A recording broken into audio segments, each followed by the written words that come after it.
മാന്ത്രികനായിട്ടുള്ള വൈദികൻ എന്നൊക്കെ പറഞ്ഞു. ഇവിടെ കേരളത്തിൽ ഇരുന്നുകൊണ്ട് നമുക്ക് ഊഹിക്കാൻ പറ്റുന്നതിനും അപ്പുറം ഗുരു എന്ന് പറഞ്ഞ എന്റെ അപ്പച്ചനാണ്. എന്താ സിക്സിനോട് You are watching India's first NGO television, Malanad TV India. എംപോർട്സിലേക്ക് സ്വാഗതം. ഇന്നത്തെ നമ്മുടെ പോഡ്കാസ്റ്റിൽ ഞാൻ പരിചയപ്പെടുന്ന ഒരു വൈദികനെയാണ്. ശരിക്കും പറഞ്ഞാൽ നമ്മളുടെ മലയോര മേഖലയായിട്ടുള്ള ഇടുക്കിയുടെ അങ്ങേ അറ്റത്ത് നിന്നെന്ന് വേണമെങ്കിൽ പറയാം, മറയൂർ സ്വദേശിയായിട്ടുള്ള ഒരു യുവാവ് വൈദിക വൃത്തിയിലേക്ക് എത്തുകയും ലോകമെങ്ങും സഞ്ചരിച്ചതിന് ശേഷം നമ്മുടെ കൊച്ചിയിലേക്ക് തിരികെ മടങ്ങിയെത്തുകയും ആതുര മേഖലയിൽ തൻ്റെതായ സ്തുത്യർഹമായ സേവനം അനുഷ്ഠിക്കുകയും ചെയ്യുന്ന ഫാദർ അനുപ്രദമാണ് ഇന്ന് നമ്മുടെ അതിഥി. നമസ്കാരം. വളരെ സന്തോഷമുണ്ട് ഫാദറിനെ ഇങ്ങനെ ഒരു പ്ലാറ്റ്ഫോമിൽ പരിചയപ്പെടുത്തുന്നത്. കാരണം മലനാട് ജീവകാരുടെ മേഖലയിൽ നിൽക്കുന്ന ഒരു മാധ്യമമാണ്. ശരിക്കും പറഞ്ഞാൽ സെന്റ് ജോസഫ് ഹോസ്പിറ്റലായാലും നമ്മളുടെ സഭയാണെങ്കിലും കൂടുതലും പ്രേക്ഷിത പ്രവർത്തനത്തിന്റെ ആ വ്യാകരണം എങ്ങനെയാണോ അതുപോലെയാണ് പ്രവർത്തിക്കുന്നത്. അപ്പൊ അവിടെ അങ്ങേക്ക് ഞാൻ പറഞ്ഞത് യുവാവെന്നും വേണമെങ്കിൽ പറയാം അല്ലേ, യുവ സന്യാസിയാണ്. അപ്പം ഈ മറയൂർ എന്ന് പറയുന്ന നമ്മുടെ മനോഹരമായിട്ടുള്ള കാന്തല്ലൂർ എന്ന് പറയുന്ന പ്രദേശം, മറയൂർ എന്ന് പറയുന്ന പ്രദേശത്ത് നിന്നും വൈദിക വേലയിലേക്ക് എത്തിയത് എങ്ങനെയാണെന്ന് ആദ്യം നമുക്ക് ചോദിക്കാം. അതായത് ഞാന് ആ പള്ളിയുടെ പയസ്നാർ എന്ന് പറഞ്ഞ സെന്റ് പയസ്റ്റൻത് എന്ന് പറഞ്ഞ പള്ളിയുടെ അടുത്താണ് എൻ്റെ വീട്, തൊട്ടടുത്താണ്. അപ്പം ഞാൻ ചെറുപ്പം മുതൽ അച്ഛന്മാരെ കണ്ടും അവരോടൊപ്പം ഒക്കെ വളർന്നു വന്നതാണ്. അപ്പൊ അവരാണ് ശരിക്കും എനിക്ക് ഒരു ഇൻസ്പിറേഷൻ. അവരുടെ ജീവിത രീതിയും പിന്നെ ആ ജനങ്ങളോടുള്ള അവരുടെ പ്രവൃത്തികളൊക്കെയാണ് എന്നെ ഇൻസ്പയർ ചെയ്തത് അച്ഛനാകാൻ. 10 കഴിഞ്ഞപ്പോൾ ഞാൻ കയറി അങ്ങനെ. തീർച്ചയായിട്ടും. അത് കഴിഞ്ഞിട്ട് നമ്മുടെ സഭ നിഷ്കർഷിച്ച കുറെ ഏരിയകളിലൂടെ യാത്ര ചെയ്തു.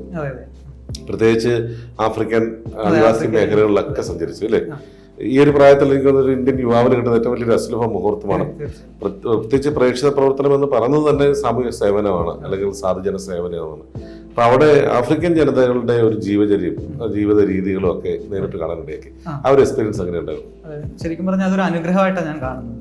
കാരണം സാംബിയ എന്ന് പറഞ്ഞ സ്ഥലത്താണ്, അവിടെ ഒരു ഗ്രാമമാണ്. അപ്പം അവിടുത്തെ ജനങ്ങളുടെ ജീവിത രീതി എന്ന് പറഞ്ഞു കഴിയുമ്പം വളരെ പാവപ്പെട്ട ജനങ്ങളാണ്. നമുക്ക് ഇപ്പോഴത്തെ ഇവിടെ കേരളത്തിൽ ഇരുന്നുകൊണ്ട് നമുക്ക് ഊഹിക്കാൻ പറ്റുന്നതിനും അപ്പുറം ഒരു ജീവിത രീതിയാണ്. നമ്മൾ ഈ പണ്ടത്തെ ആൾക്കാരൊക്കെ കുറിച്ച് പറയുന്നത് പോലെ കുറെ 500 വർഷം മുമ്പ് എങ്ങനെയാണോ അങ്ങനെ ഒരു കുടിലുകളും അതുപോലെ തന്നെ ആഹാരം, തുച്ഛമായ ആഹാരം, ഈ ചോളമാണ് അവരുടെ മെയിൻ ആഹാരം. അപ്പൊ ഈ ചോളം ഇവര് ചാക്കിലാക്കി വടികൊണ്ടടിച്ച് പൊടിച്ച് ഇത് ഒരു ഇഡ്ഡലി പരുവത്തിൽ കുഴച്ചെടുത്ത് അതാണ് അവരുടെ മെയിൻ ആഹാരം. പിന്നെ ചൂട് ക്ലൈമറ്റ് ആണ്, 40-50 ഡിഗ്രിയാണ് കുറഞ്ഞത്, ഇപ്പോഴും അങ്ങനെയാണ്. അപ്പൊ ഈ ക്ലൈമറ്റിൽ വളരുന്നത് ഇത് ചോളം അങ്ങനത്തെ കാര്യങ്ങൾ മാത്രം. കൃഷി എന്ന് പറയുന്നത് വളരെ കുറവാണ്. അപ്പൊ ഇതാണ് ഇവരുടെ ആഹാരം. അപ്പൊ അത്തരത്തിലൊരു ജീവിതശൈലിയാണ്. വിദ്യാഭ്യാസമില്ല, വസ്ത്രധാരണ തന്നെ അവർക്ക് പ്രോപ്പറായിട്ടൊരു വസ്ത്രധാരണ ഇല്ല. അപ്പൊ അവരുടെ ഇടയിലേക്ക് നമ്മൾ പോയി. കുട്ടികളൊക്കെ ഹെൽത്തി ആണോ? അല്ല, അവിടുത്തെ ഏറ്റവും മെയിൻ പ്രശ്നം എയ്ഡ്സ്, മലേറിയ, ഇത് രണ്ടും കോമൺ ആണ്. നമ്മളിവിടെ പനി വരുന്ന പോലെയാണ് ജീവിതശൈലി, അതാണ്. പിന്നെ പ്രോപ്പറായിട്ടുള്ള ട്രീറ്റ്മെന്റ് കിട്ടത്തില്ല. അപ്പൊ അത് പനി വന്ന് മരിച്ചു എന്ന രീതിയിലാണ് അവർ ചിന്തിക്കുന്നത്. പ്രത്യേകിച്ച് എയ്ഡ്സിന്റെ ഒക്കെ ഒരു കേന്ദ്രമാണ്. അതിനുശേഷം ഫാദർ നമ്മുടെ രാജ്യത്തേക്ക് വന്നു, ഇന്ത്യയിലെ മധ്യപ്രദേശിലേക്ക്. മധ്യപ്രദേശ് ഉണ്ടായിരുന്നു. അവിടത്തേക്ക് എക്സ്പീരിയൻസ് എങ്ങനെയാണ്? അവിടെ ഞാൻ സ്കൂളിലായിരുന്നു ആദ്യം, ഗോളിയറിലെ ഒരു ഞങ്ങളുടെ CBSE സ്കൂളിലാണ്. അപ്പൊ അവിടെ വ്യത്യസ്തമായ ഒരു ഇതാണ്, ഇംഗ്ലീഷ് മീഡിയം സ്കൂളാണ്. അപ്പം നമ്മൾ അവിടെയും നമ്മുടെ സാന്നിധ്യം കൊണ്ട് ഒരുപാട് മാറ്റങ്ങൾ വന്നതാണ്. ആ സ്കൂൾ തന്നെ അവിടുത്തെ ചരിത്രം മാറ്റിക്കുറിച്ചതാണ്. അപ്പം വിദ്യാഭ്യാസം ആണല്ലോ ഒരു സമൂഹത്തെ വളർത്തിയെടുക്കുന്നതാണ്. അപ്പം അതിൻ്റെതായ ഇമ്പാക്റ്റ് ഉള്ള ഒരു സ്ഥലമാണ്. അതായത് ഞാൻ ഭോപ്പാലിൽ തന്നെ, മധ്യപ്രദേശിൽ തന്നെ ഭോപ്പാലിൽ ഒരു വൃദ്ധസദനത്തിലുണ്ടായിരുന്നു. അപ്പൊ 1 വർഷം അവിടെ ആയിരുന്നു. അത് മറ്റൊരു എക്സ്പീരിയൻസ് ആയിരുന്നു. ഉപേക്ഷിക്കപ്പെട്ടവരുടെ കൂടെ ജീവിക്കുക എന്ന് പറയുന്നത്, അവർക്ക് മക്കളായി മാറുക. അതെ അതെ അതെ അതെ അതെ അതൊരു അനുഗ്രഹമാണ്. ഒട്ടനവധി രാജ്യങ്ങളിലും നമ്മുടെ മറ്റ് സംസ്ഥാനങ്ങളിലും ഒക്കെ സഞ്ചരിച്ച വ്യക്തിയാണ്. അപ്പോൾ ഒരു കാലത്ത് കേരളത്തിനെ സംബന്ധിച്ചിട്ട് മറ്റ് സംസ്ഥാനങ്ങളിൽ അരങ്ങേറുന്ന മൃഗീയമായ കൊലപാതകങ്ങളോ അക്രമങ്ങളോ ഒക്കെ കേൾക്കുമ്പം ഞെട്ടലോടുകൂടിയാണ് ഈ കേരളത്തിലെ ജനങ്ങൾ കണ്ടിരുന്നത്. പക്ഷേ ഇപ്പം സർവ്വസാധാരണമായിട്ട് കേരളവും അക്രമവാസനകൾ കൂടിയിരുന്നു. ഈ സോഷ്യൽ സിനാരിയോ, അതിനെ ആ ഒരു ചേഞ്ചിനെ എങ്ങനെ കാണുന്നത്? ശരിക്കും പറഞ്ഞാൽ അത് മൂല്യങ്ങളാണ് എല്ലാത്തിന്റെ അടിസ്ഥാനം. മൂല്യം നഷ്ടപ്പെട്ടു പോകുന്നതാണ് കാരണം. അതിൽ മറ്റൊരു കാരണം എന്ന് പറഞ്ഞാൽ മൂല്യം കൊടുക്കാൻ ആരുമില്ല. അതായത് പണ്ടത്തെ മാതാപിതാക്കളുടെ കാര്യം എടുത്തു നോക്കിയാൽ അവര് ഓരോ കാര്യങ്ങളും മൂല്യങ്ങൾ കുട്ടികൾക്ക് പകർന്നു മോഡലായിരുന്നു. അപ്പം കൂട്ടുകുടുംബ വ്യവസ്ഥ. അതെ അതെ, അങ്ങനെയാകുമ്പം ഒരുപാട് കാര്യങ്ങൾ അനുഭവിക്കുവാനും ഷെയർ ചെയ്യാനും ഒരു അവസരം ഉണ്ടായി. പങ്കിടുക എന്നുള്ളത് അവിടെ ഒരു പ്രാധാന്യമുള്ള കാര്യമായിരുന്നു. ഇന്ന് പട്ടിണി ഉണ്ടെങ്കിലും എല്ലാവരും കൂടെ ഒന്നിച്ച് പങ്കിടുന്നത്, അതിലൊരു വീതം അല്ലേ. പിന്നെ അതുപോലെ അന്നത്തെ കാലത്ത് തൊട്ട അയൽവക്കത്തെ അടുപ്പ് കുഞ്ഞുങ്ങൾ തിരിച്ചറിയപ്പെടുമായിരുന്നു. അതെ അതെ അന്ന് ബാർട്ടർ സിസ്റ്റം ഉണ്ടായിരുന്നു. അതൊക്കെ മൂല്യങ്ങളിൽ നിന്നുള്ളൊരു ഇപ്പൊ അതൊക്കെ നഷ്ടപ്പെട്ടപ്പം നേരത്തെ ഞാൻ സൂചിപ്പിച്ച പോലെ വളരെ മൃഗീയമായ ആസുരിതയുള്ളൊരു കാലഘട്ടത്തിലൂടെ കടന്നു പോകും അല്ലേ? ഈ വൈദിക വൃത്തിയിലൂടെ നമ്മൾ കടന്നു പോകുമ്പോൾ ഈ ആസുരതയുടെ ലോകത്തിന്റെ കടന്നു വരേണ്ട എങ്ങനെ കടന്നു? കാരണം ഇതൊക്കെ ഇല്ലാതെ പോകുന്നവരാണ് കുറേയധികം ആളുകൾ ഈ പറയുന്ന ആത്മീയതയിലൂടെ സഞ്ചരിക്കുന്നത്. എന്നിട്ടും ഈ ആസുരത കടന്നു വരുന്നു, നിയന്ത്രിക്കാനാകാതെ വരുന്നു. എങ്ങനെയാണ് അതിനെ കാണുന്നത്? അതായത് നമുക്ക് ഇപ്പം വൈദികരെന്ന് പറയുന്നത് ഒരു സമൂഹത്തിലെ ഒരു പ്രത്യേക ആൾക്കാരാണ്. പക്ഷെ നമുക്ക് ഏറ്റവും കൂടുതൽ മൂല്യങ്ങൾ ഉൾക്കൊള്ളുവാനും അത് നമ്മൾ പ്രാവർത്തികമാക്കുന്നത് നമ്മുടെ ഭവനത്തിൽ നിന്ന് തന്നെയാണ്. വീട്ടിൽ നിന്ന് എന്ത് കിട്ടുന്നു അതാണ് അടിസ്ഥാനമായിട്ട് നിൽക്കുന്നത്. പിന്നെയാണ് ഇപ്പൊ സ്കൂളുകളിലായാലും ഇതുപോലെ തന്നെ മതങ്ങളുടെ ആയാലും പഠനങ്ങളൊക്കെ അത് സ്വീകരിക്കുന്നതും ആ രീതിയിലാണ്. അതുകൊണ്ടാണ് ഓരോ കുട്ടികൾ വളർന്നു വരുന്ന സാഹചര്യം അനുസരിച്ചായിരിക്കും ഓരോ കാര്യങ്ങൾ മനസ്സിലാക്കുന്നതും ഉൾക്കൊള്ളുന്നത്. അപ്പം അത്തരത്തിലെ ഭവനത്തിൽ അടിസ്ഥാന ഘടകമായ ഭവനത്തിൽ അത് നഷ്ടപ്പെട്ട് കഴിയുമ്പോൾ നമ്മൾ പുറത്തുനിന്ന് കൊടുക്കുന്നത് സ്വീകരിക്കുന്നതിൽ ഒരുപാട് പോരായ്മകൾ, പരിമിതികൾ വരും. അപ്പം ഇന്നത്തെ കാലത്തിന്റെ ഒരു പ്രത്യേകത അതാണ്. അങ്ങനെ ഒരു മൂല്യങ്ങൾ നമുക്ക് കൊടുക്കുവാനും അവർക്ക് ഉൾക്കൊള്ളുവാനുമുള്ള ഒരു സാഹചര്യം, അടിസ്ഥാന സാഹചര്യം ഭവനങ്ങളിലും ഇല്ല എന്നതാണ് നമ്മൾ ഫേസ് ചെയ്യുന്ന ഒരു ചലഞ്ച് എന്ന് പറയുന്നത്. തീർച്ചയായിട്ടും ഇവിടെ മലയാളികൾ അല്ലെങ്കിൽ മറ്റ് സംസ്ഥാനങ്ങളിലുള്ളവരൊക്കെ എപ്പോഴും ടൂറിസ്റ്റുകളായിട്ട് എത്തുന്ന പ്രദേശമാണ് മറയൂർ. അപ്പൊ മറയൂരിനെ കുറിച്ച് കൂടുതൽ അങ്ങയിൽ നിന്ന് അറിയണമെന്ന് ആഗ്രഹമുണ്ട്. മറയൂരിലെ പ്രധാനപ്പെട്ട കാര്യങ്ങൾ, മറയൂർ ശർക്കര എല്ലാവർക്കും അറിയാവുന്നതാണ്. മറയൂർ ശർക്കര, മറയൂർ ചന്ദനം, കേവ് ഹൗസുകളൊക്കെ അല്ലേ, അതൊക്കെ നമുക്ക് മുനിയറകൾ. അപ്പം മറയൂർ ശരിക്കും പറഞ്ഞാൽ ബോർഡർ കൂടിയാണ് അല്ലെ, തമിഴ്നാടിനോട് ചേർന്ന് കേരളത്തിന്റെ ഒരു ബോർഡർ പ്രദേശം കൂടിയാണ്. മറയൂർ സ്വദേശി എന്നുള്ള നിലയിൽ എങ്ങനെയാണ് മറയൂരിനെ കാണുന്നത്? മറയൂര് ഒരു ഗ്രാമത്തിന്റെ ഓർമ്മകൾ, അത് നിഷ്കളങ്കമായ ഒരു ഗ്രാമത്തിന്റെ ഓർമ്മകളാണ്. അതിന്റെ ഒരുപാട് ഗുണങ്ങൾ നമ്മൾ പിന്നീട് മുന്നോട്ടുള്ള നമ്മുടെ ജീവിതത്തിൽ ശരിക്കും ഒറ്റപ്പെട്ട് കിടക്കുന്നു എന്ന് വേണമെങ്കിൽ പറയാം. കുറെ വനത്തിനുള്ളിലൂടെ യാത്ര ചെയ്താലും മറയൂരും ഇപ്പം കുറെ സ്ഥിതികൾ മാറിയിട്ടുണ്ട് ടൂറിസം ഒക്കെ വന്നതിലൂടെ. എന്നാൽ പോലും നമ്മൾ നോക്കുമ്പോൾ ഒരു ഒറ്റപ്പെട്ട മലയോര മേഖലയാണ്. സാധാരണ ജനങ്ങള് സാധാരണ കൃഷി ചെയ്തും കരിമ്പ് കൃഷിയും അങ്ങനെ സാധാരണ ഒരു ജീവിതം. എന്താ പറയുക, മാനസികമായും ശാരീരികമായും ആരോഗ്യമുള്ള സമൂഹമായിരുന്നു. തീർച്ചയായും. കാരണം അവർക്ക് വലിയ വലിയ അലച്ചിലുകളില്ല. നമ്മൾ എന്താ പട്ടണങ്ങളിലേക്ക് വരുന്ന പോലെ വലിയ അലച്ചിലുകളില്ല. അവരുടെ സിമ്പിൾ ജീവിതം അതിപ്പോഴും അങ്ങനെ പോകും. അന്നത്തെ ആഹാരം അങ്ങനെ. ഈ ശരിക്കും നമ്മുടെ സെമിനാരി എന്ന് പറയുന്നത് സെന്റ് ജോസഫ് തന്നെയായിരുന്നു അല്ലേ? സെമിനാരി മഞ്ഞുമ്മൽ പ്രൊവിൻസ് എന്ന് പറയും. അവിടെയാണ് ഞാൻ എന്റെ പഠനങ്ങളൊക്കെ. മഞ്ഞുമ്മൽ പ്രൊവിൻസിലാണ് നമ്മൾ മതവിദ്യാഭ്യാസം സ്റ്റാർട്ട് ചെയ്തത്. ഇന്ന് മഞ്ഞുമ്മൽ സെന്റ് ജോസഫ് ഹോസ്പിറ്റലിന്റെ അസോസിയേറ്റ് ഡയറക്ടർ എന്നുള്ള പൊസിഷനിലേക്ക് ഈ പ്രായത്തിനുള്ളിൽ ഇരിക്കാൻ സാധിക്കുന്നത് എങ്ങനെയാണ് അതിനെ കാണുന്നത്? അതും ഞാൻ പറഞ്ഞ ഒരു ദൗത്യം, നമ്മളെ ഏൽപ്പിച്ചിരിക്കുന്ന ദൗത്യമാണത്. നമ്മുടെ പ്രൊവിൻസിലെ ഒരു സ്ഥാപനത്തിൽ നമുക്ക് നമ്മളെ കൊണ്ട് കഴിയാവുന്ന ഒരു കാര്യം ചെയ്യുക. അപ്പം അത് നമ്മുടെ ജീവിതത്തിന്റെ ഒരു ഭാഗമാണ്. ഇന്നവിടെ ആയിരിക്കാം, നാളെ നമ്മൾ വേറെ എവിടെയെങ്കിലും ആയിരിക്കും. പക്ഷെ എന്റെ ഒരു കണ്ണു തുറപ്പിച്ച ഒത്തിരി കാര്യങ്ങൾ മഞ്ഞുമൽ ഹോസ്പിറ്റലിന്റെ ഭാഗത്ത് ഇന്ന് വിദ്യാഭ്യാസ മേഖലയും ആതുര മേഖലയും ആതുര സേവന മേഖലയും പലപ്പോഴും ഈ ബിസിനസിന്റെ മേഖലയിലൂടെ കടന്നു പോകുന്നതായിട്ട് കണ്ടിട്ടുണ്ട്. പ്രത്യേകിച്ച് NGOസിന്റെയും മത സ്ഥാപനങ്ങൾ നടത്തുന്ന സ്ഥാപനങ്ങളിലേക്ക് അതിൽ നിന്നൊക്കെ ഏറെ വ്യത്യസ്തമായിട്ടാണ് മഞ്ഞുമൽ സെന്റ് ജോസഫ് ഹോസ്പിറ്റലിന്റെ യാത്ര. അതിൽ പ്രധാനമായിട്ടും ഞാൻ സൂചിപ്പിച്ച അങ്ങനെ കാരണം മലനാട് TV ഒരു മഞ്ഞുമൽ സെന്റ് ജോസഫ് ഹോസ്പിറ്റലിന്റെ ഇടുക്കി മേഖലയിലെ മലയോര മേഖലയിലെ സാധാരണക്കാരുടെ തോട്ടം മേഖല തൊഴിലാളികൾക്കിടയിലേക്ക് കടന്നു പോയിട്ട് അവരുടെ മെഡിക്കൽ ക്യാമ്പ്, വളരെ ഗൗരവമായിട്ടുള്ളൊരു മെഡിക്കൽ ക്യാമ്പായിരുന്നു അല്ലേ? ശരിക്കും ക്യാൻസർ ഡിറ്റക്ഷൻ ക്യാമ്പ് അടക്കം അവിടെ ചെയ്തിരുന്നു. എങ്ങനെയായിരുന്നു മെഡിക്കൽ ക്യാമ്പിന്റെ റിസൾട്ടുകൾ സൂചിപ്പിക്കുന്നത്? തീർച്ചയായും നമുക്ക് ഒരുപാട് കാര്യങ്ങൾ ചെയ്യുവാൻ കഴിഞ്ഞു. അത് തന്നെ നമുക്ക് മലയോര ഗ്രാമങ്ങളിലുള്ള ജനങ്ങളുടെ അവസ്ഥ, അതായത് ഒരു മെഡിസിൻ വാങ്ങാൻ ഇന്നത്തെ കാലത്ത് അറിയാം, ഒരു മെഡിസിൻ വാങ്ങാനുള്ള അതിന്റെ ചെലവ് മറ്റു കാര്യങ്ങളൊക്കെ അറിയാം. അപ്പൊ പലരും ഈ രോഗങ്ങൾ അവരതിനെ അക്സെപ്റ്റ് ചെയ്തുകൊണ്ട് ജീവിക്കുന്നു. അതിനെ ട്രീറ്റ് ചെയ്യാനുള്ള അവസ്ഥ അവർക്കില്ല. അപ്പൊ നമ്മൾ ആ മെഡിക്കൽ ക്യാമ്പിലൊക്കെ കടന്നു ചെന്നപ്പോഴും നമുക്ക് ഒരുപാട് അവരെ സഹായിക്കാൻ കഴിഞ്ഞു എന്നതാണ്. അന്ന് ലാൽ ജോച്ചൻ പറയുകയും ചെയ്തായിരുന്നു, ഞങ്ങൾ ഡയറക്ടറായിരുന്നു. അവിടുന്ന് വരുന്ന പ്രത്യേകിച്ച് വന്ന ഒരു ഗ്രാമത്തിന്റെ തലവനൊക്കെ ഉണ്ട്. അപ്പൊ അവരുടെ കീഴിൽ വരുന്ന എല്ലാവർക്കും ആദിവാസി ഗോത്ര തലവനായിട്ടുള്ള മന്നൻ രാജവൻ അദ്ദേഹത്തിന്റെ പറഞ്ഞു 100% ചികിത്സ സൗജന്യമായിട്ട് ചെയ്യാമെന്ന് ഞങ്ങൾ അത് ടെലികാസ്റ്റ് ചെയ്തതാണ്. ഒരു വലിയ ഇടപെടലാണ് മഞ്ഞുമൽ ഹോസ്പിറ്റൽ നടത്തുന്നത്. മഞ്ഞുമൽ ഹോസ്പിറ്റൽ ഇനി എന്തൊക്കെയാണ്? കാരണം സഭയുടെ മാത്രം ഒരു ഇടപെടലല്ലല്ലോ ഒരു ആതുരാലയം എന്ന് പറയുമ്പോൾ, സമൂഹത്തിന്റെ കൂടി സ്വത്താണ്. മഞ്ഞുമലിനെ സംബന്ധിച്ചിട്ട് ഇങ്ങനെയൊക്കെയുള്ള കാര്യങ്ങൾ ചെയ്യുമ്പോൾ നിലനിൽപ്പിന് വേണ്ടി പാടുപെടുന്നുണ്ടോ, അല്ലെങ്കിൽ മുന്നോട്ടുള്ള യാത്രകളെ കുറിച്ച് എങ്ങനെയാണ് കാണുന്നത് അസോസിയേറ്റ് ഡയറക്ടർ എന്നുള്ള നിലയിൽ? തീർച്ചയായും അതിന്റെ സ്ട്രഗിളുകളുണ്ട്. പ്രത്യേകിച്ച് നമ്മള് ഞാൻ പറഞ്ഞ പോലെ ഡയറക്ടർ അച്ഛൻ ഓരോ ദിവസം ഓടി നടക്കുന്നത് ഞാൻ അദ്ദേഹം അതിന്റെ പിന്നിൽ ഒരുപാട് കഷ്ടപ്പെടുന്നുണ്ട്, സ്ട്രഗിൾ ചെയ്യുന്നുണ്ട്. അപ്പൊ നമുക്കറിയാം ഒരു ഹോസ്പിറ്റൽ എന്ന് പറയുന്നത് അല്ലെങ്കിൽ അത് മുന്നോട്ട് കൊണ്ടുപോകാന്ന് പറഞ്ഞാൽ അത്ര എളുപ്പമൊന്നുമല്ല. ചെറിയൊരു കാര്യം മതി അതിനെ തകർക്കുവാൻ. തീർച്ചയായിട്ടും ഓരോ ദിവസം നമ്മൾ കണ്ണു തുറന്നിരിക്കണം, ഉറക്കമില്ലാത്ത ഒരു അവസ്ഥയാണ്. 24 hours നമ്മൾ അവൈലബിൾ ആയിരിക്കണം. അപ്പൊ പക്ഷെ എന്നാലും സർവശക്തനായ ദൈവം അതിന്റെ വഴികളിലൂടെ നമ്മളെ നയിക്കുന്നു. ഇന്റൻഷൻ ആണല്ലോ, നമ്മൾ എന്ത് ഇന്റൻഷനിലൂടെ ചെയ്യുന്നു അത് നല്ലതാണെങ്കിൽ അത് നന്മ തന്നെ. തീർച്ചയായിട്ടും അത് തന്നെയാണ് മഞ്ഞമ്മളുടെ വിജയരഹസ്യം എന്ന് ഞാൻ വിചാരിക്കുന്നു. പ്രത്യേകിച്ച് അതിന്റെ പിന്നിൽ പ്രവർത്തിക്കുന്നവരുടെ ഒരു ദീർഘവീക്ഷണപരത, സാമൂഹ്യ സേവന സന്നദ്ധത, അതൊക്കെ എടുത്തു പറയേണ്ട ഒരു കാര്യമാണ്. അതുകൊണ്ട് തന്നെ മഞ്ഞമ്മലിന്റെ എല്ലാ പ്രവർത്തനങ്ങളിലും മലനാട് ടിവിക്ക് ഇടപെടണമെന്ന് ആഗ്രഹത്തോടുകൂടി വരുന്നു. അതെ അതെ തീർച്ചയായിട്ടും. അതുപോലെ തന്നെ ഇപ്പം ഫാദർ അനുപ്രതാവ് അദ്ദേഹത്തിന്റെ ഇപ്പം ഒരു പുതിയ പരമ്പര മലനാട് ടിവിയിൽ വരാൻ പോകുന്നു.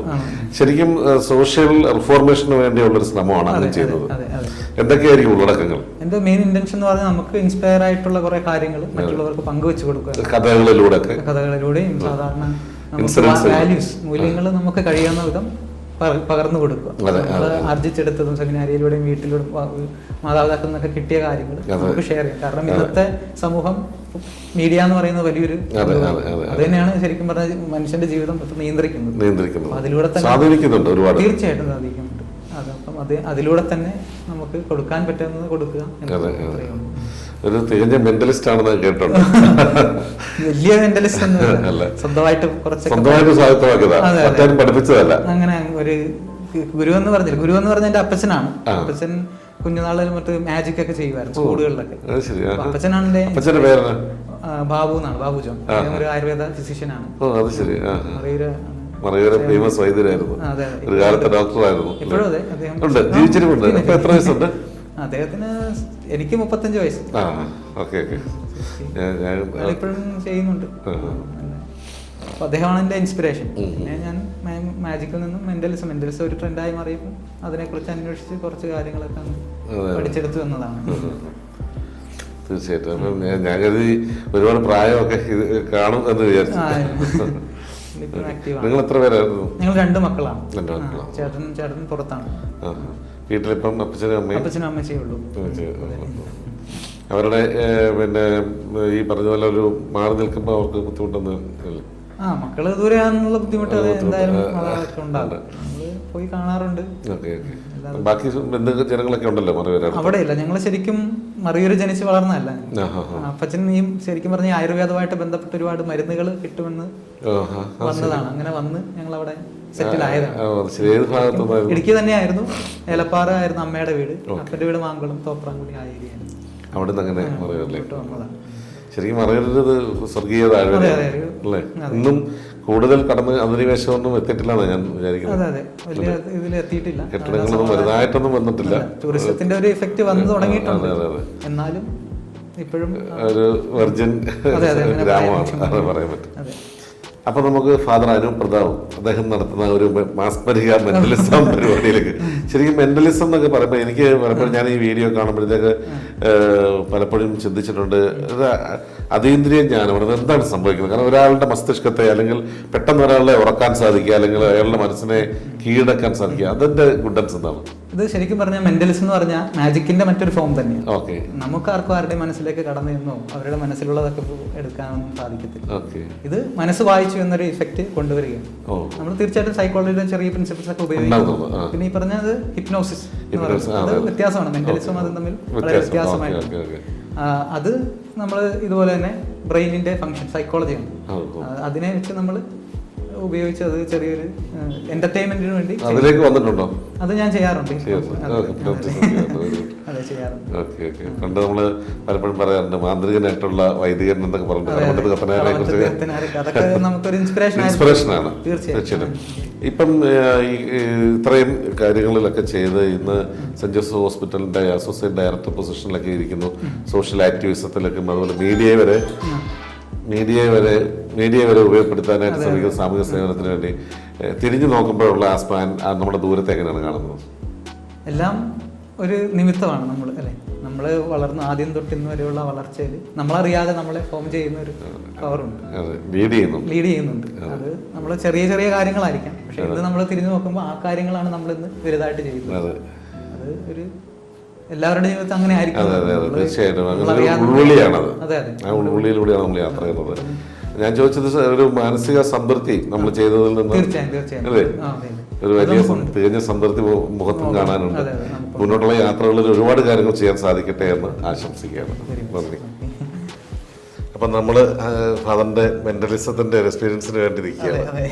അപ്പൊ ഞാൻ വലിയ കാര്യങ്ങളൊന്നും ചെയ്യുന്നില്ല, കുറച്ച് 2 സിമ്പിൾ കാര്യങ്ങൾ ഞാൻ ചെയ്യാം. ഇപ്പൊ ഇതൊരു ഡയസാണ്, അറിയാം, സാധാരണ ഡയസാണ്. അപ്പം ചെയ്യേണ്ടത് ഇത്രയേ ഉള്ളൂ. ഏതെങ്കിലും ഒരു സംഖ്യ അത് കൈക്കുള്ളിൽ ഇങ്ങനെ വെക്കുക, കാണുന്ന രീതിയിൽ. എന്നിട്ട് കൈ കൊണ്ട് അതൊന്ന് കുറച്ചു നേരം നോക്കിയിട്ട് കൈ കൊണ്ടൊന്ന് മറച്ചു വെക്കുക. ഞാൻ പറഞ്ഞ ശേഷം, ഞാൻ തിരിഞ്ഞ ശേഷം ഞാൻ കാണും. ചെയ്ത് കഴിയുമ്പോൾ എന്നോട് പറയാം, മനസ്സിലായല്ലോ, ഇതെടുക്കുക, നോക്കുക, ക്ലോസ് ചെയ്യും. അപ്പൊ മനസ്സിലാക്കാൻ ഇത് നിൽക്കുന്നു. ഓക്കെ, കഴിയുമ്പോൾ എന്നോട് പറയാം. ഓക്കെ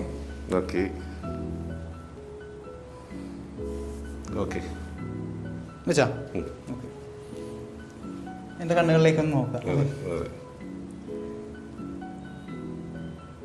അമ്മേനെ ഒരുപാട് ഇഷ്ടമാണ് അല്ലേ, അമ്മ വളരെ ക്ലോസ് ആണ് അല്ലേ. അതായത് സിമ്പിളായിട്ട് പോകാൻ ആഗ്രഹിക്കുന്ന ഒരു വ്യക്തിയാണ്. അങ്ങനെ ഒരു എയിം തന്നെ വെച്ചിട്ടുണ്ട് ഒരിക്കലും എപ്പോഴും മനസ്സിൽ. കറക്റ്റല്ലേ? ചിന്തിക്കുന്നത് 6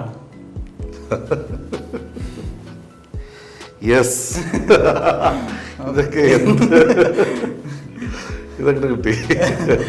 പിന്നെ എന്റെ അമ്മയെ എങ്ങനെ കിട്ടി പെട്ടെന്ന്? അത് ഭയങ്കര ഒരു ഇതായല്ലോ, ഒബ്സർവേഷൻ ആണല്ലോ. അമ്മ മരിച്ചിട്ട് കുറച്ച് ദിവസമായിരുന്നു, മനസ്സിലുണ്ട്, എപ്പോഴും ഉണ്ട്. അതെ.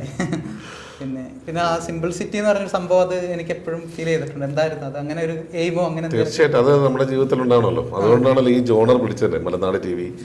ഞാൻ ഇന്ത്യയിലെ മിക്കവാറുമുള്ള അത്യാവശ്യം ചാനലുകളിലെല്ലാം പ്രവർത്തിച്ചൊരു എക്സ്പീരിയൻസ് ഉണ്ട്. ദൂരദർശനിൽ ഉണ്ടായിരുന്ന സമയത്ത് കേരളത്തിൽ മറ്റൊരു ദൃശ്യമാധ്യമം ഉണ്ടായിരുന്നില്ല. അതിനുശേഷമാണ് ഏഷ്യാനെറ്റ് കേരളത്തിൽ വരുന്നത്. അപ്പോൾ ഏഷ്യാനെറ്റിൽ പിന്നെ ജീവൻ TV, അങ്ങനെ അത്യാവശ്യം tehelka.com മാത്യു സാമിൻ്റെ ഒപ്പം ഹെഡ്ലൈൻസ് ടുഡേക്ക് വേണ്ടിയും ലാസ്റ്റ് വർക്ക് ചെയ്തത് ന്യൂസ് എക്സിന് വേണ്ടിയാണ്. അങ്ങനെ ലോക്കൽ, നാഷണൽ, ഇന്റർനാഷണൽ മീഡിയക്കൊക്കെ വേണ്ടി വർക്ക് ചെയ്തപ്പം ഈ മാധ്യമം എന്നുള്ള സങ്കല്പമുണ്ടല്ലോ, ഫോർത്ത് എസ്റ്റേറ്റിനെ സപ്പോർട്ട് ചെയ്യുന്ന മറ്റ് 3 തൂണുകൾ ഒടിഞ്ഞു പോയാൽ താങ്ങി നിർത്തേണ്ട തൂണാണ് മാധ്യമം. പക്ഷെ ആ തൂണാണ് ആദ്യം ഒടിയുന്നത് ഞാൻ കണ്ടതും എക്സ്പീരിയൻസ് ചെയ്തതും. അപ്പം അതല്ല മാധ്യമ പ്രവർത്തനം എന്നുള്ളൊരു തോന്നലിൽ തിരിഞ്ഞു നടന്നതാണ് മലനാട് TV. വലിയൊരു കാര്യമാണ്. അതെ, ഇത് മറ്റൊരു സംഭവം കാർഡുകളാണ്. കാർഡ് മജീഷ്യന്റെ ഒരു ഏറ്റവും വലിയ ആയുധമാണ്. ഇതൊരു സാധാരണ കാർഡാണ്, ഒന്ന് ചെക്ക് ചെയ്യാം. മാജിക് കാർഡുകളാണോ? ഒന്നുമില്ല, എല്ലാം നമ്മുടെ നോർമൽ. അതെ, നോർമൽ, വ്യത്യസ്തമായ ഒന്നുമില്ല. അതെ, അകം പുറമൊക്കെ നമുക്ക് നമ്മുടെ കാർഡുകൾ തന്നെയാണ്. മിക്സ് ചെയ്തോണെങ്കിൽ അതെ, ഓക്കെ, മതി. അപ്പം ഇത്രേ ഉള്ളൂ. ഞാനിതൊന്ന് ഇവിടെ സ്പ്രെഡ് ചെയ്യുക. ഇതൊരു മാജിക് മെന്റലിസത്തിന്റെ ഇതായതുകൊണ്ട് കുറച്ച് നമുക്ക് വ്യത്യാസമായിട്ട് ചെയ്യാം. ഓക്കെ, ഇത് ചെയ്യേണ്ട ഇത്രേ ഉള്ളൂ. ഒന്ന് കണ്ണുകൾ കൊണ്ട് ഈ അറ്റം തൊട്ട് ആ അറ്റം വരെ ഒന്ന് ഓടിക്കുക. വേണമെങ്കിൽ സ്പ്രെഡ് ചെയ്യാം, ഇടയ്ക്കുന്നൊക്കെ കുഴപ്പമില്ല. മൈൻഡ് എവിടെയെങ്കിലും ഏതെങ്കിലും ഒരു കാർഡ്, അതിപ്പോൾ അതെടുക്കണമെന്ന് തോന്നുന്ന ഏതെങ്കിലും ഒരു കാർഡ് ഉണ്ടെങ്കിൽ അതൊന്ന് ജസ്റ്റ് ടച്ച് ചെയ്യാം. ഒന്ന് നോക്കിയിട്ട് 2 പ്രാവശ്യം അങ്ങനെ നോക്കിയിട്ട് ഏതെങ്കിലും ഒരു കാർഡ് എടുക്കണമെന്ന് തോന്നുന്നത് ഒന്ന് ജസ്റ്റ് ടച്ച് ചെയ്യുക. ഇതാണ്. ഇത് മാറ്റണോ അല്ലെങ്കിൽ ഇത് തന്നെ മതി? ഓക്കെ, അപ്പം ഇതെടുക്കുക, എന്നെ കാണിക്കണ്ട, ഒന്ന് നോക്കുക. ഓക്കെ, ക്യാമറ വേണമെങ്കിൽ കാണിച്ചോ, നോക്കൂ. ഓക്കെ ആണോ? അത് വേണമെങ്കിൽ വെച്ചോ, മിക്സ് ചെയ്തോ, ഒന്നും ചെയ്യണ്ട, കയ്യിൽ ഒന്നും തരണ്ട. കാർഡിന്റെ ഇടയ്ക്ക് വെക്കാം, പോക്കറ്റിൽ വെക്കാം, എന്തെങ്കിലും ചെയ്യാം. വെച്ചു, എനിക്ക് തിരിയാമല്ലോ. ഓക്കെ, മനസ്സിലിപ്പോൾ ഒരു കാർഡുണ്ട് അല്ലേ? ഞാനത് കണ്ടിട്ടോ ടച്ച് ചെയ്തിട്ടോ ഒന്നുമില്ല. ഈ കാർഡ് മാത്രം ഇമാജിൻ ചെയ്യുക. ഓക്കെ, ഇപ്പം താങ്കളുടെ ഫ്രണ്ടിൽ ഒരു വൈറ്റ് ബോർഡുണ്ട്. ആ ബോർഡിൽ ഈ കാർഡ് ഇങ്ങനെ വലുതായിട്ട് കാണുന്നതായിട്ട്. ഓക്കെ, ഒരു ബ്ലാക്ക് കാർഡാണ്. ബ്ലാക്ക് കാർഡാണ്. ക്ലബ്സ് ആണ്. ക്ലബ്സ് 7. ഓക്കെ, ഒന്നും കൂടെ മിക്സ് ചെയ്തോ. ഒന്നും സെവനൊക്കെ ഒരുപോലെ ഇരിക്കുന്ന അതെ അതെ തീർച്ചയായും മനസ്സിലേക്ക് തീർച്ചയായും. വരുന്നത് അതായത് എങ്ങനെ കണ്ടുപിടിക്കും? അങ്ങനെ തിരിച്ച് ഇതാണ് നമ്മുടെ മനസ്സിലുള്ളത് നമ്മുടെ ശരീരത്തെ പ്രകടമാക്കും എന്നൊക്കെ പറയും. അങ്ങനെയാണോ? അങ്ങനെയൊക്കെ പറയും.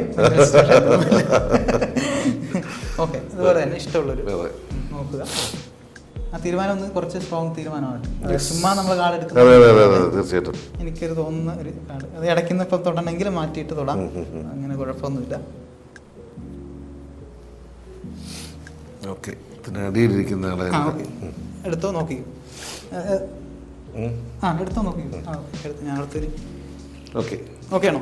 ഇഷ്ടപ്പെട്ട നമ്പറാണ് ആണല്ലേ, മനസ്സിൽ ഓക്കെ അല്ലേ? എനിക്ക് തിരിയാലോ? തിരിയാം. ഓക്കെ, പ്രാവശ്യം ഓക്കെ. ആ കാർഡ് മാത്രം ഒന്ന് മനസ്സിൽ പറഞ്ഞ പോലെ ഒന്ന് ആലോചിക്കുക. അതെ,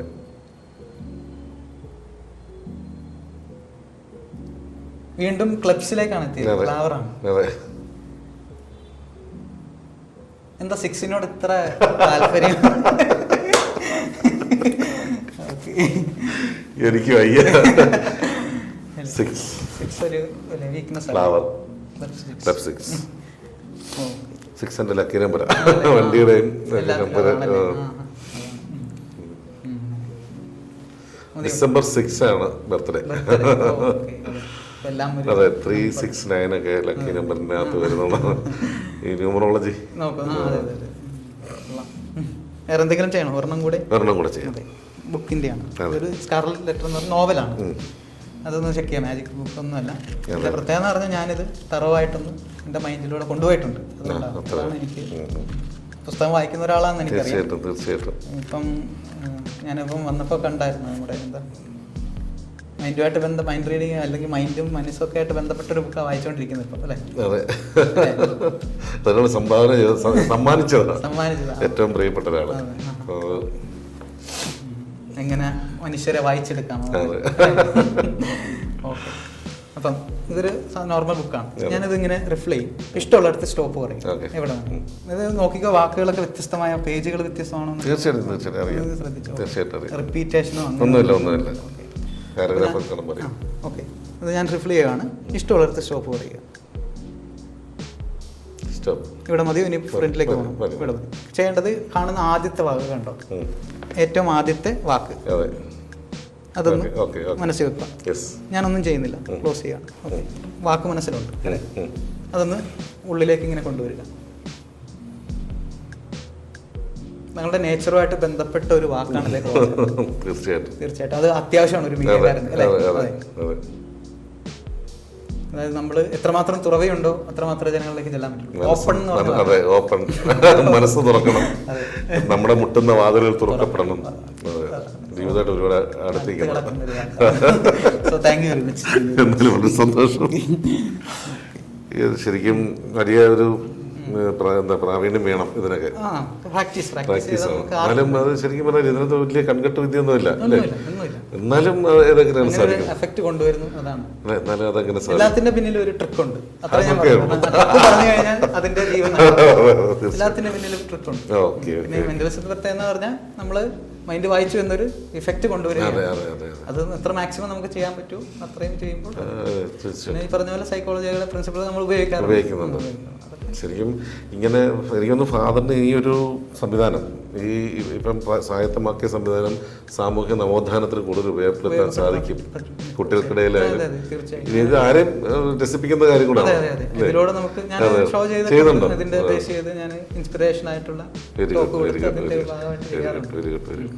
വളരെ സന്തോഷം. എന്തായാലും ഒരു മികച്ച വൈദികനാകട്ടെ, ഒരുപാട് കാര്യങ്ങൾ ലോകത്തിന് ചെയ്യാൻ സാധിക്കട്ടെ എന്ന് ആശംസിക്കുന്നു.